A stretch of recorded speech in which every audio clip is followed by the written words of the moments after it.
दे, देखो, जब कभी भी नोडल करेंगे, नोडल एनालिसिस क्या था? नोडल एनालिसिस,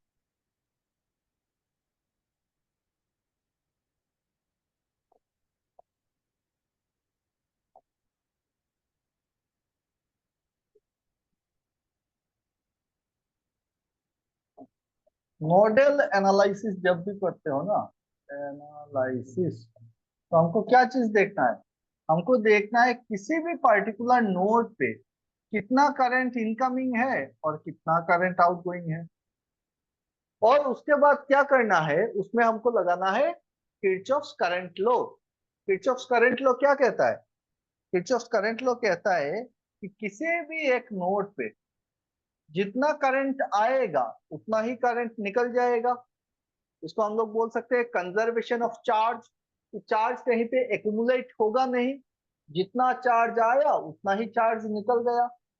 तो केसीएल प्लस ओम्स लॉ लगाओ, ठीक है? तो बन जाएगा नोडल। यहाँ पे जो हमारे पास अभी सर्किट है उसमें देखते हैं, ये रहा सर्किट। सबसे पहले हमको नोड आइडेंटिफाई करना है। ये रहा मेरा एक नोड, ये रहा मेरा दूसरा नोड। V1 V2, दो पोटेंशियल हमने पकड़ लिया। ये जितने सारे नोड दिख रहे हैं वो सारे क्या है? रेफरेंस नोड है, एक ही लाइन से कनेक्टेड है, बीच में कोई रेजिस्टेंस नहीं है। तो ये दो नोड मुझको दिखे। अब मैं क्या कर रहा हूं, नोड वन पे मैं इक्वेशन लिखना चाह रहा हूं। तो एट नोड वन हम क्या करेंगे, करंट के टर्म्स पे लिखेंगे। तो यहाँ पे तो मुझको दिख रहा है 1 एम्पियर करंट आ रहा, इसको छोड़ दो। बाकी करंट्स को हम वोल्टेज के टर्म पे लिखेंगे, और इस तरीके से लिखेंगे कि जिस नोड के लिए मैं लिख रहा हूं, जिस नोड पे मैं बैठा हूं, this node is eight highest potential. ये नोड जो है वो हाईएस्ट पोटेंशियल पे है। इस बात को कहने का क्या मतलब बनता है? ये अगर हाईएस्ट पोटेंशियल है बाकी नोड के हिसाब से, इसका मतलब सारे करंट ना इस नोड से निकल के जा रहे हैं। All the currents are coming out of this node except ये वाला। ये तो करंट दिया हुआ है, अगर यहाँ पे ये करंट सोर्स नहीं दिया होता तो हम लोग क्या पकड़ते? पकड़ लो, यहाँ पे मेरा ये करंट सोर्स नहीं है। अगर करंट सोर्स नहीं होता तो हम पकड़ते कि एक करंट यहां से निकल के जा रहा है, एक करंट यहां से निकल के जा रहा है, एक करंट यहां से निकल के जा रहा है। इसी नोड से सारे करंट आउट हो रहे हैं, और उस हिसाब से हम लोग अपना इक्वेशन लिखते। लेकिन यहाँ पे क्योंकि करंट सोर्स दिया हुआ है तो हम क्या कर रहे हैं कि इसको तो करंट ही है, इसको और क्यों चेंज करना है? इसका न्यूमेरिकल वैल्यू मुझको पता है, इक्वेशन के लिए आसानी होगी। अब मैं क्या कर रहा हूं, मैं इसमें फिर अपना ओम्स लॉ लगाते हैं। ओम्स लॉ क्या कह रहा है कि करंट जो होगा किसी भी रेजिस्टेंस से, वो इस रेजिस्टेंस का जो अक्रॉस का पोटेंशियल डिफरेंस है उसका प्रोपोर्शनल होगा। तो V equal to I R, वही तो मैं यहाँ पे यूज करूंगा। V यहाँ पे कितना है? इस 2 ओम, ये जो 2 ओम का रेजिस्टर है, यहाँ पे वोल्टेज ड्रॉप कितना हुआ? वो वोल्टेज ड्रॉप हुआ कि V1 - 0, V1 - 0, और रेजिस्टेंस कितना है? 2 ओम, 2। तो ये इतना करंट जा रहा है ना इससे, अभी समझ में आ रहा है? हाँ सर। तो इतना करंट आया। अब ये वाला आउटगोइंग करंट है। सिमिलरली यहां से जो करंट पास हो रहा होगा, इसको मैंने प्लस ले लिया ना आउटगोइंग को, इसको भी प्लस लो। अब बोल रहा हूं कि V1 से इधर करंट जा रहा है, कितना करंट जाएगा? यहाँ पे है नोड जिसका पोटेंशियल है V2। तो ये जो 2 ओम का रजिस्टर है ये वाला, इस 2 ओम के रजिस्टर पे कितना वोल्टेज ड्रॉप हो रहा होगा, इसके अक्रॉस पे कितना पोटेंशियल डिफरेंस दिख रहा है। तो इसके अक्रॉस पे पोटेंशियल डिफरेंस दिख रहा है V1 minus V2, V1 minus V2, और रेजिस्टेंस कितना है 2 ओम। अब समझ में आया। तो ये वाला करंट मिल गया मुझको, ये वाला करंट मिल गया, 2 नोड हो गए, 2 ब्रांच हो गए। अब रहा इससे, अब इससे क्या हो रहा है, इससे करंट जो है यहाँ इस ब्रांच पे है 1 एम्पियर का करंट, क्योंकि यहाँ पे करंट सोर्स दिया हुआ है। तो मुझको V1 माइनस 0/3 1 नहीं करना है, मुझको क्या करना है, यहाँ से तो करंट आ रहा है, और करंट अगर आ रहा है तो आने वाला करंट, जाने वाला करंट को हम लोग पॉजिटिव बोल रहे हैं, आने वाला करंट क्या होगा, नेगेटिव हो जाएगा, -1।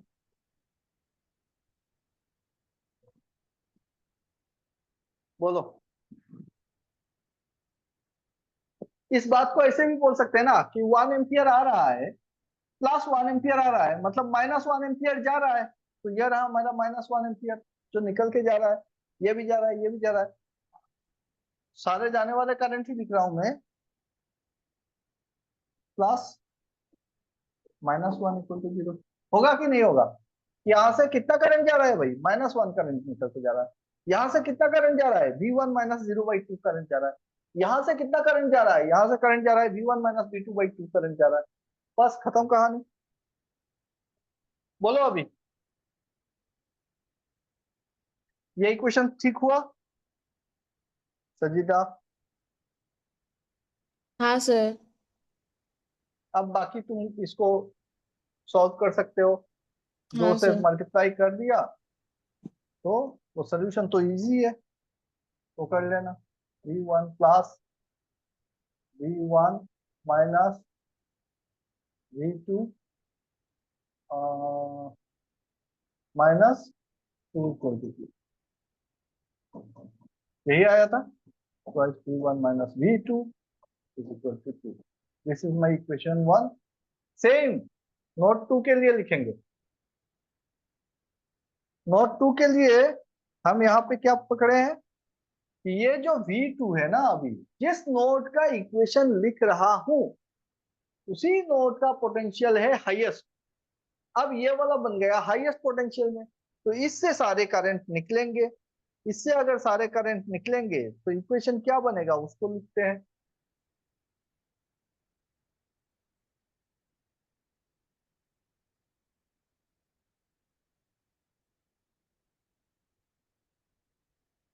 V2 V2 minus 0 divided by 1, ये एक इक्वेशन होगा। तो हटा देता हूँ थोड़ा सा।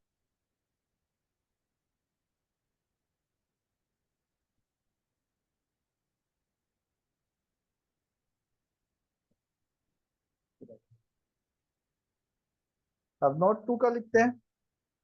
एट नोड 2, देखो कितना हो रहा है।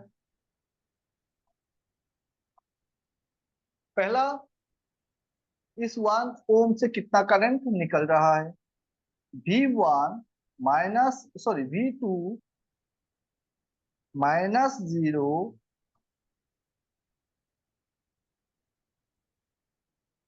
डिवाइडेड बाई रेजिस्टेंस कितना है 1 ओम, और एक करंट निकल रहा है इधर से, प्लस V2 माइनस V1। देखो इसको V1 माइनस V2 में मत लिखना, क्योंकि करंट निकल के इधर जा रहा है। Current always flow from highest potential, higher potential to lower potential. तो अभी मेरा हायर पोटेंशियल है V2, इसीलिए करंट इधर जा रहा है। सो V2 minus V1 divided by 2 ओम, और ये 2 एम्पियर करंट आ रहा है, तो कितना करंट निकल के जा रहा है, -2। बोलो। V2 plus V2/2 minus V1/2 is equal to 2।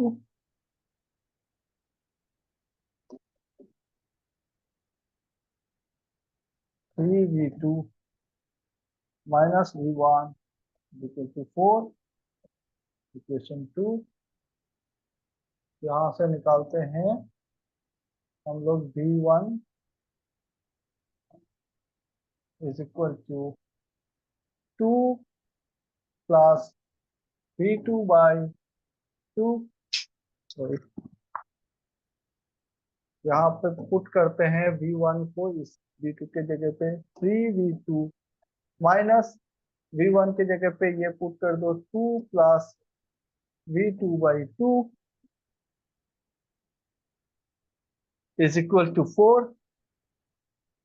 अब अगर ऐसे करते हैं तो क्या निकलता है 3v2, 3 के जगह पे 2 से मल्टीप्लाई करते हैं 6v2 minus 2 minus v2 is equal to 8। Now v2 और 6v2 तो 4 गया 5v2 इज इक्वल टू ये जाएगा इस तरफ +2 तो 10, तो v2 इज इक्वल टू, क्या मेरी बात समझ में आई? हाँ सर। तो कोई एक और देखते हैं।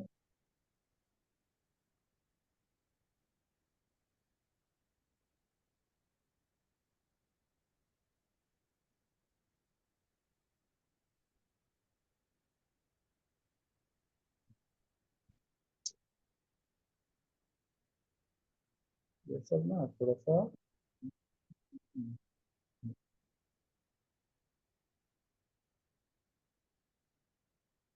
अभी नहीं कर पाओगे, थोड़ा इजी।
चलो इसको करो,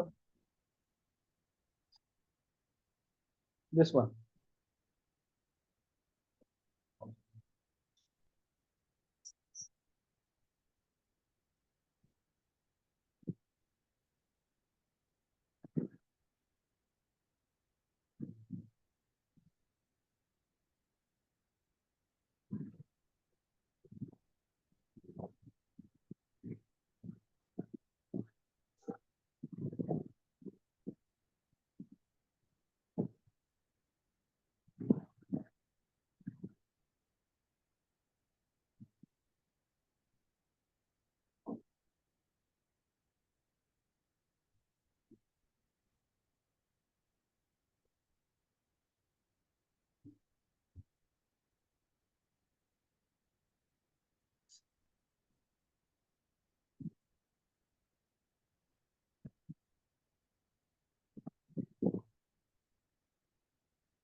कर पाएगा मुश्ताक?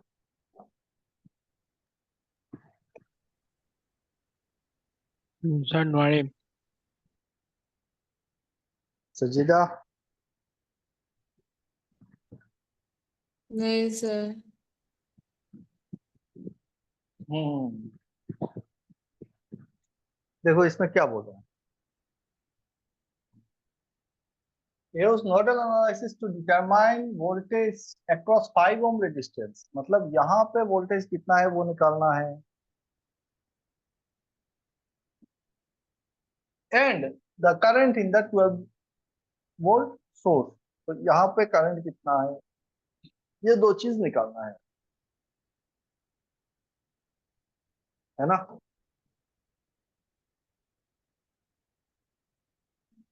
इसको करने का तरीका है, सबसे पहले एक काम करते हैं, ये 12 वोल्ट है, इस 12 वोल्ट का ना इसको हम लोग करंट सोर्स में कन्वर्ट करते हैं, तो रेजिस्टेंस एक साइड आ जाएगा, करंट नोड अलग में मिलेगा मुझको, या फिर नहीं करोगे तब भी चलेगा, ठीक है। तो इसको अगर करंट सोर्स बना देते हैं, तो यहाँ पे जैसे दिया हुआ है, ये करंट सोर्स में कन्वर्ट कर लिया। अब करंट पता है तुमको, वोल्टेज सोर्स से करंट सोर्स का कन्वर्शन पता है,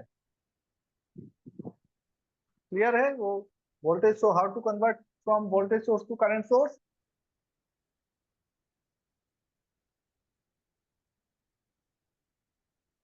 मुस्ताक, हाँ sir. Current source to voltage source, voltage source to current source conversion पता है? हाँ सर पता है। ओके। सजीदा? नहीं सर।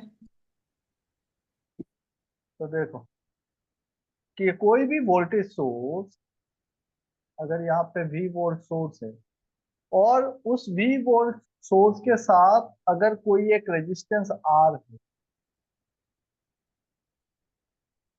ठीक है, किसी भी ब्रांच में, जैसे यहाँ पे कितना है, 12 वोल्ट है और 4 ओम का रेजिस्टेंस है, तो इस कॉम्बिनेशन को ना मैं करंट सोर्स में कन्वर्ट कर सकता हूँ, जितना करंट इस ब्रांच से पास हो रहा होगा, और ये पूरा ब्रांच को, इस पूरे ब्रांच को उठा के ना मैं करंट सोर्स से रिप्लेस कर दे रहा हूँ, तो करंट सोर्स कितना करंट पास हो रहा होगा इससे, इस आर के थ्रू जितना करंट पास हो रहा होगा उतना ही करंट, तो अगर यहाँ पे मैं जीरो पकड़ू तो कितना हो रहा होगा, V by R current pass हो रहा होगा इससे, है कि नहीं, V by R current pass हो रहा होगा एज पर ओम्स लॉ, बताओ इस ब्रांच से कितना करंट पास हो रहा होगा, V by R current pass हो रहा होगा। अब अगर V by R current pass हो रहा है, तो मैं इसको V बाई आर से का करंट सोर्स से रिप्लेस करता हूं, तो कितना हो जाएगा, V कितना है 12 वोल्ट, R कितना है 4 ओम, तो 12 बाई 4 इज 3 एम्पियर, ठीक है। अब ये 3 एम्पियर का करंट सोर्स से रिप्लेस तो कर दिया, बट क्या ये सिर्फ अगर मैं इस पर्टिकुलर सर्किट को, सिर्फ अगर मैं बोलूं एक करंट सोर्स है और उस करंट सोर्स का वैल्यू कितना है 3 एम्पियर है, इससे मैं रिप्लेस कर देता हूं, तो क्या ये जो ब्रांच है वो इक्विवेलेंट होगा? नहीं होगा, क्यों नहीं होगा, क्योंकि यहाँ पे जो वोल्टेज ड्रॉप मिलना चाहिए ना, वोल्टेज मुझको मिलना चाहिए, वो वोल्टेज वेरी कर जाएगा, क्योंकि यहाँ पे हमने करंट दिया है, वोल्टेज को लिमिट ही नहीं कर रहे हैं, तो उसके लिए क्या करना पड़ेगा, यहाँ पे मुझको एक पैरेलल रेजिस्टेंस लगा देना पड़ेगा, और वो पैरेलल रेजिस्टेंस का वैल्यू कितना होगा, वो वैल्यू होना पड़ेगा इसी का जितना वैल्यू है, मतलब यहाँ पे कितना है 4 ओम है यहाँ। अब क्या है देखो, ये 3 एम्पियर का करंट ऐसे घूम के ऐसे आएगा, तो 3 एम्पियर का करंट जब इधर से पास करेगा, ये 4 ओम के रेजिस्टेंस पे वोल्टेज कितना ड्रॉप करेगा, कितना मिलेगा वोल्टेज, 3 इंटू 4 मतलब 12 वोल्ट, अब देखो ये बन गया ना, 12 वोल्ट यहाँ पे है, मतलब ये दोनों टर्मिनल पे 12 वोल्ट ही है, तो यहाँ पे भी मैंने 12 वोल्ट लगाया था। तो वोल्टेज जो है वो वोल्टेज लिमिट हो गया, और इस रेजिस्टेंस के वजह से यहाँ पे जो करंट, सॉरी, जो वोल्टेज ड्रॉप होता वो भी मिल गया मुझको, क्योंकि 3 एम्पियर का करंट आ रहा है, यहाँ पे वोल्टेज ड्रॉप मिलेगा। तो इस बात से हम क्या करते हैं, किसी भी वोल्टेज सोर्स को और उसके साथ का जो रेजिस्टेंस है सीरीज में, उसको हम क्या कर सकते हैं, करंट सोर्स में कन्वर्ट कर सकते हैं। एक करंट सोर्स और पैरेलल रेजिस्टेंस, किसी भी करंट सोर्स और पैरेलल रेजिस्टेंस को एक वोल्टेज सोर्स और सीरीज रेजिस्टेंस में हम लोग कन्वर्ट कर सकते हैं। सेम चीज है यहां से, ये अगर है दिया हुआ, तो आप क्या कर सकते हो, इसको कन्वर्ट कर सकते हो एक वोल्टेज सोर्स पे। कितना वोल्टेज होगा भाई, 12 वोल्ट, तो 12 वोल्ट लगा दिए, और सीरीज में रेजिस्टेंस कितना लगाएंगे, यही 4 ओम लगाएंगे। ठीक है, तो ये होता है सोर्स कन्वर्शन। अब देखो यहाँ पे मैंने सोर्स कन्वर्शन किया पहले, तो कितना आया, तो 3 एम्पियर। चलो इसी को बनाते हैं, नोड ए, 4 ओम, और करंट सोर्स दे दिया 3 एम्पियर।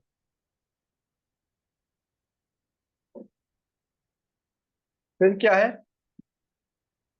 2 ओम नोड बी, 5 ओम नोड सी। फिर क्या है, बी से यहाँ पे 100 ओम, और सी से 20। ठीक है, यहाँ पे एक रेजिस्टेंस दिया हुआ है 4 ओम का, और एक करंट सोर्स दिया हुआ है 9 एम्पियर का। बस ये हो गया हमारा कंप्लीट सर्किट। अब हमको निकालना है कि भाई इस 5 ओम पे कितना पोटेंशियल ड्रॉप होगा। तो मुझको क्या निकालना है, वी बी निकालना है, वी सी निकालना है। अगर वी बी और वी सी मिल जाए, तो मैं बोल सकता हूँ V B minus V C, या फिर V C minus V B, इतना पोटेंशियल ड्रॉप होगा। ठीक है, ए पॉइंट पे, ए नोड पे कितना है पोटेंशियल, वी, यहाँ पे 2 ओम, 100 ओम, 20। अभी आप जो पहले जो मैंने बताया था उस पर ट्राई करना, कि ए नोड पे बी ए जो है उसका हाईएस्ट पोटेंशियल रहेगा, तो सारे करंट इससे निकलेंगे, सारे कितने सारे ब्रांच में जा रहे हैं सारे निकलेंगे, और ये करंट आ रहा है, उसको माइनस ले लेना, बाकी सारा आउटगोइंग करंट को प्लस लेना। इक्वेशंस को सॉल्व करोगे, तीनों नोड के लिए इक्वेशन लिखना है, बी बी के लिए, बी सी के लिए, बी ए के लिए, और फिर इसको सॉल्व करके देखना, आपका आंसर मिलेगा। सॉल्व करना आपका काम नहीं होता है, मैं दिखाऊंगा। बोलो मंजूर। हाँ सर। ठीक है,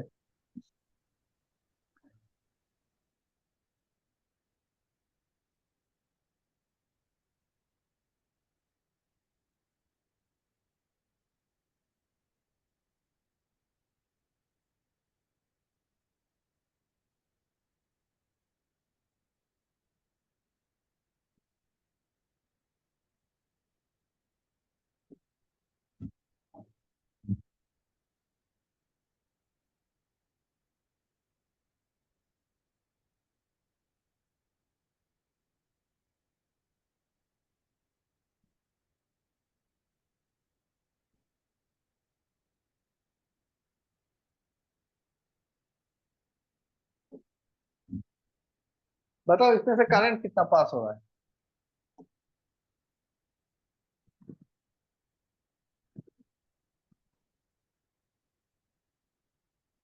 जल्दी।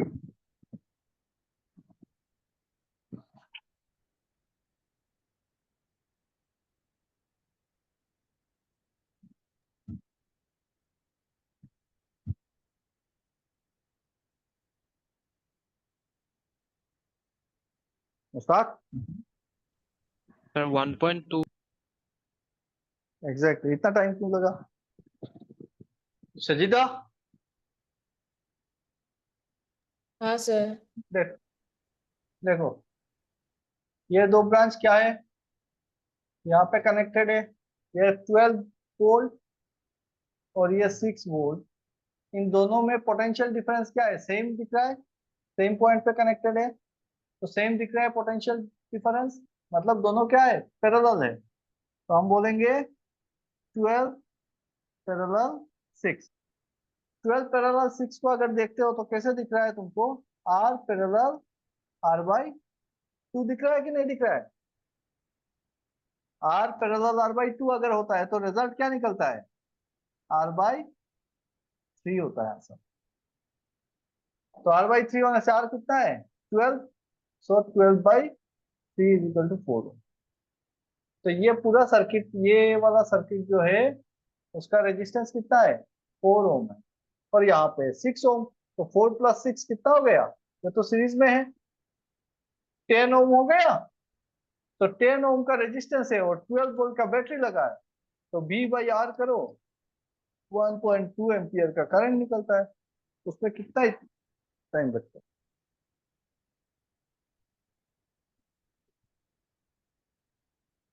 ठीक है,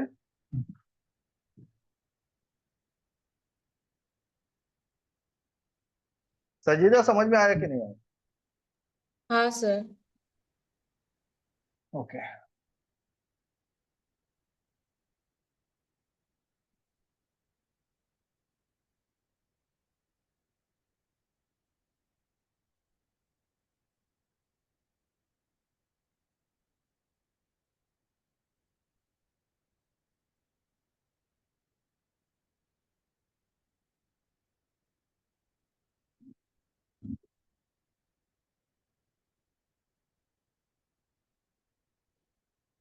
बताओ अभी करंट कितना पास हो रहा है?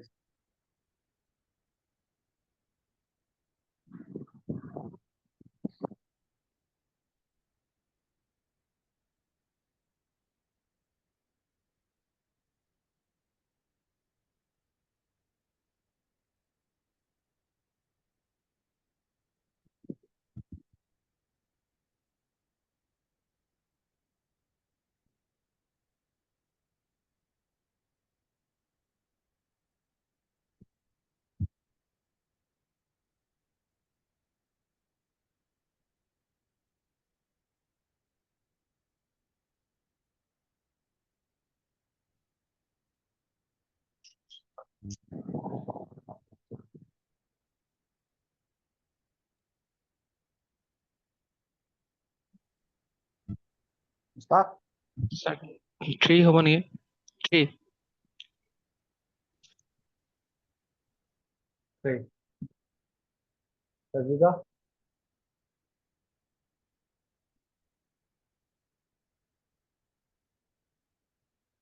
मैंने क्या बोला था कि जब भी कभी कुछ समझ में ना आए तो नोट जितना दिख रहा है उस नोट का पहले नाम लिखो, A B C D। अब देखते हैं, ए पॉइंट से एक रेजिस्टेंस गया किसको, बी को, और बी पॉइंट से गया सी को, बाद में लिखेंगे। लेकिन यहाँ पे अगर हम देखें तो ए से कनेक्ट हो गया सी, तो ये तो शॉर्ट सर्किट है भाई, इसका मतलब ये दोनों पोटेंशियल बराबर है। यहाँ पे जितना पोटेंशियल है यहाँ पे भी उतना है, मतलब ए पॉइंट और सी पॉइंट सेम पॉइंट पे आ गया, equipotential. Similarly B point and D point are equi potential.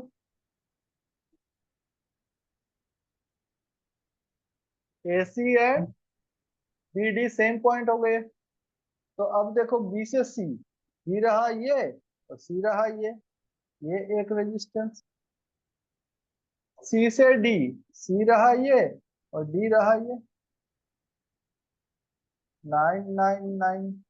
ये क्या हो गया, 9 ओम का रेजिस्टेंस पैरेलल हो गया।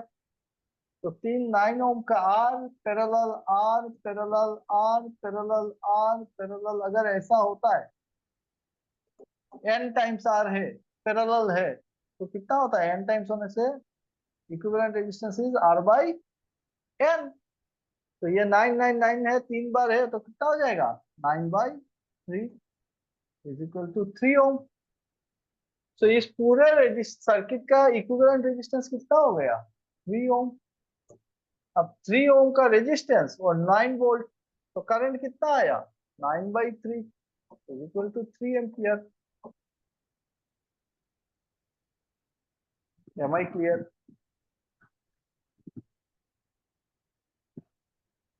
सजीदा खानम, बहुत पढ़ना पड़ेगा। हाँ सर।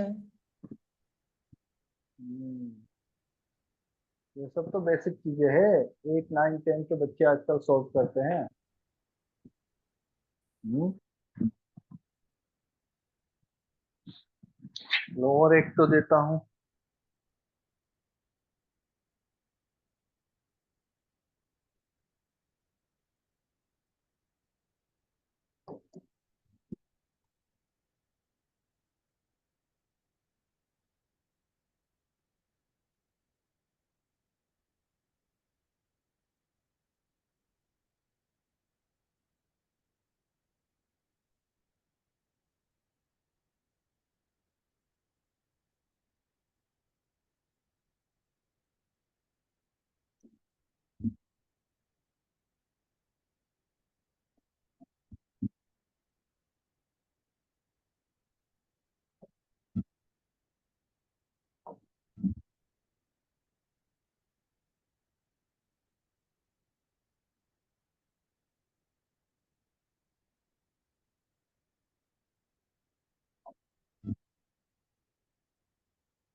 अब बताओ करंट कितना होगा।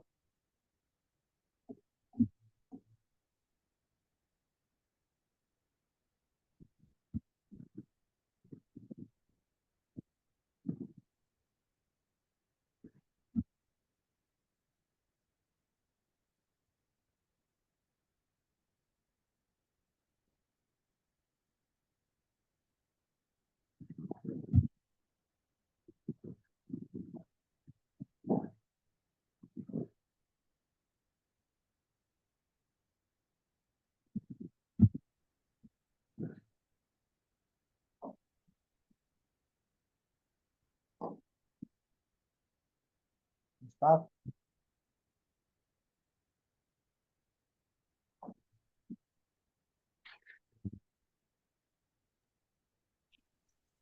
12/15 वैसे। 12/50। तो यहाँ पे देखो क्या है, बहुत सिंपल। भाई ये पॉइंट और ये ये ये तो सेम पॉइंट है, ये वाले सारे पॉइंट, और ये एक ही पॉइंट है। इसका मतलब क्या हुआ, ये 12 12 12 12, ये चारों 12 क्या है, पैरेलल है कि नहीं। 12 पैरेलल 12 पैरेलल 12 पैरेलल 12, तो 4 12 ओम का रेजिस्टेंस पैरेलल है, तो कितना होगा इक्विवेलेंट 12/4 3 ओम। तो 3 ओम हो गया यहाँ का, और इस 12 ओम को, ये जो 12 ओम है, this is in series with this entire circuit, so it will be 12 plus 3 equal to 15 ओम। सो 15 ओम हो गया इस पूरे सर्किट का रेजिस्टेंस, और 12 वोल्ट है, तो 12 वोल्ट डिवाइड बाई 15 मतलब 4/5, इतना करें। ठीक है,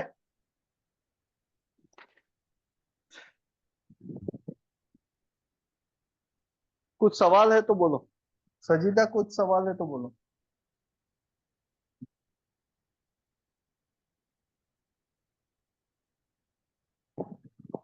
एनी क्वेश्चंस?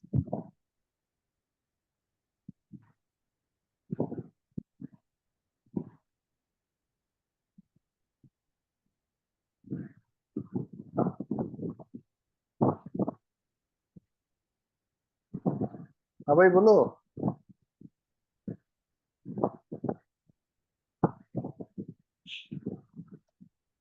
तो आप लोगों का अभी तक बेसिक में काफी चीजें बाकी है करना, है ना? नेटवर्क और बेसिक में तो सारा चीज क्लियर करो। जितना पुराना लेक्चर है उस लेक्चर को रिवाइज करो। एक एक कॉन्सेप्ट को अपने दिमाग पे देखो। जितना टाइम पढ़ते हो ना, अगर सही सही में दिल है, मन है कि नहीं यार मुझको कोई एक एग्जाम क्रैक करना है, गवर्नमेंट पीएसयू चाहे कोई भी एग्जाम हो, नेपको है, एपीडीसीएल है, एजीसीएल है, कितने सारे एग्जाम्स आते हैं, है ना? कोई एक एग्जाम क्लियर करना। और अगर कुछ भी एग्जाम नहीं होता है फिर भी मेरा जो कॉन्सेप्ट है वो कॉन्सेप्ट बहुत बेहतरीन बनाना है, तो मुझको समझ में आए कि हो क्या रहा है इलेक्ट्रिकल। तो आपको क्या करना है, शुरू करना है अभी से। डेली जितना पढ़ते हो उतना, उससे उसका एटलीस्ट हाफ, आधा समय आपको सोचना है। पकड़ लो आप दिन में ना 4 घंटा पढ़ते हो, तो 4 घंटा पढ़ते हो तो एटलीस्ट 2 घंटा ना उसी चीज को लेके सोचना है कि क्या क्या पढ़ा और क्या क्या। 1 घंटा पढ़े तो 1 घंटा सोचना है, अच्छा ये ऐसा था तो ये ऐसा हो रहा है, ऐसा था तो ऐसा हो रहा है। उस चीज को ना दिमाग में घुमाते रहो, काम कर रहे हो, खाना खा रहे हो, कुछ भी कर रहे हो, तो वो चीज घूमते रहना चाहिए दिमाग में कि आज मैंने ये वाला टॉपिक पढ़ा और उस टॉपिक में ये बातें थी। शुरुआत में आपको आपका आप लोगों का क्या है ना, प्रॉब्लम ये है कि आप लोगों का फंडामेंटल बहुत वीक है। सबसे सबसे जो डेंजरस चीज है वो है आप लोगों का फंडामेंटल्स बहुत ज्यादा वीक है। अब फंडामेंटल्स अगर वीक है तो मैं ऊपर से कितना भी डाल दूं, कोई इमारत खड़ी नहीं हो सकती है। इमारत तभी खड़ी होगी जब आपका बेस स्ट्रांग होगा। बेस स्ट्रांग होने के लिए क्या जरूरत है कि बेसिक चीजें में मुझको मेमोराइज हो जाए। बेसिक चीजें मेमोराइज हो जाए, कुछ कुछ वैल्यूज है वो वैल्यू मुझको याद रहे, कुछ फॉर्मूला है वो मुझको याद रहे, कुछ लॉज है उसको वो लॉज मुझको समझ में आए।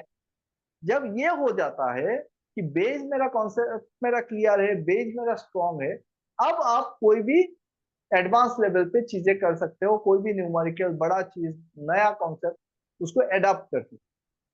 बेस वीक रहेगा, ये सब सॉल्व करने में अगर प्रॉब्लम आएगी तो बाकी चीजें कहाँ से होंगी, नहीं होंगी। ओके एवरीवन, तो हम लोग अभी जो डिसाइड किए हैं, मैं इसी तरीके से डायरेक्टली आप लोगों से बात भी करूंगा। आप लोग अपना प्रॉब्लम बोल सकते हो। कोई भी टॉपिक पे आपको चाहिए कि आप डिस्कस करना चाहते हो, रिक्वेस्ट वही है कि वो टॉपिक पहले से मुझको भेज दो और फिर हम लोग लाइव सेशन पे उस टॉपिक को लेके डिस्कस करते हैं। Am I clear Sajida, yes Mushtaq? Sir. Sir देखो जितना ज्यादा पढ़ाई करोगे उतना अच्छा रिजल्ट तुमको मिलेगा। सेमिस्टर एग्जाम तो है नहीं, सेमिस्टर तो खा के आ चुके हो। और अगर उसी तरीके से पढ़ाई करोगे कि चलो ठीक है एग्जाम से पहले 2 रात पढ़ लेंगे, तो ये गवर्नमेंट पीएसयू का सपना भूल जाओ। बेकार में अपने आप को धोखा दे के फायदा नहीं है। या तो किसी प्राइवेट इंडस्ट्री में लग जाओ या फिर अपना खुद का कुछ शुरू कर दो। घर बैठ के फायदा नहीं है कि नहीं तैयारी कर रहे हैं, एग्जाम का नोटिफिकेशन का इंतजार कर रहे हैं, वो टोटली एक अपने आप को धोखा देना, उससे बहुत उससे ज्यादा और कुछ है नहीं। तो अपने आप को धोखा दे के तो फायदा है नहीं। शुरू करो तैयारी, अपना खुद का जो क्या कहते हैं इसको, थोड़ा रफ वर्ड में बोलेंगे तो अपना जो औकात है, तो वो औकात सबको समझ में आता है कि हाँ यार मेरा औकात कितना है आज के डेट में, है ना? कि मेरा ग्रिप कितना है इस सब्जेक्ट के ऊपर, मैं कितना कर सकता हूँ, न्यूमेरिकल मिलने से मैं कितना सॉल्व कर पा रहा हूँ। तो अगर समझ में आता है नहीं यार अभी तो बाकी है बहुत, तो बेकार में क्यों अपने आप को धोखा देना है कि मैं तो एग्जाम का तैयारी कर रहा हूँ। करना है तो करो, दिन में 4 घंटा 5 घंटा पढ़ाई शुरू करो और सोचते रहो। ओके, तो इसी के साथ आज का लेक्चर खत्म करते हैं। Good night everyone. Good night good sir. Night sir. तो दैट